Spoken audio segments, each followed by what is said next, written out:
সততার সঙ্গে সুবুদ্ধি বিক্রি শুনলেই অবিশ্বাস্য মনে হতে পারে, কিন্তু বাস্তবে এমনই অভিনব ব্যবসা করে এলাকায় আলোচনার কেন্দ্রবিন্দুতে উঠে এসেছেন উত্তর 24 পরগনার সীমান্তবর্তী বনগাঁ ট বাজারের বাসিন্দা শ্রীধর রায়। রীতিমতো পোস্টার লাগিয়ে নিজের এই অনন্য পরিষেবার প্রচারও করছেন তিনি। বুদ্ধি সবারই আছে, কিন্তু বুদ্ধির প্রয়োগ এবং সেটা অনেস্ট, সব থেকে বড় কথা সৎ এবং সঠিক সময়ে সঠিকভাবে, মানে একটা ছোট্ট জিনিস সেটাকে একটু ভাবনা যদি সামান্য 19 থেকে 20 করে দেওয়া যায়, তাহলে বড় খুব সাংঘাতিক অঘটনটা মানে অনেক ভালো জিনিসে কনভার্ট হয়ে যেতে পারে। যেমন শক্তির সৃষ্টি বা ধ্বংস হয় না, তো তো বুদ্ধিও ঠিক সেই রকম একটা অ্যাপ্লিকেশন।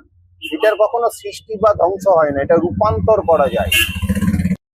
চাপাবেড়িয়া হাই স্কুল সংলগ্ন এলাকার বাসিন্দা শ্রীধর আগে তথ্য প্রযুক্তি সংস্থায় কর্মরত ছিলেন। তবে লকডাউনের পর বাবাকে হারিয়ে সংসারের দায়িত্ব কাঁধে নিয়ে জীবিকা হিসেবে বেছে নেন দোকানদারি। বনগাঁ ট বাজারে তার দোকানে শিশুদের জন্য নানা রকম খেলনা থেকে শুরু করে হোমিওপ্যাথির ওষুধপত্র সবই মেলে। তবে এসবের মধ্যেই সবচেয়ে বেশি চর্চায় দোকানের একটি পোস্টার, সততার সঙ্গে সুবুদ্ধি বিক্রি করা হয়। শ্রীধর রায় জানিয়েছেন, কয়েক মাস আগেই মানুষের বিভিন্ন পারিবারিক, সামাজিক, মানসিক, এমনকি শারীরিক সমস্যায় পরামর্শ দেওয়ার এই ভাবনা মাথায় আসে। তারপরই তিনি সুবুদ্ধি বিক্রির ধারণা বাস্তবে প্রয়োগ করেন।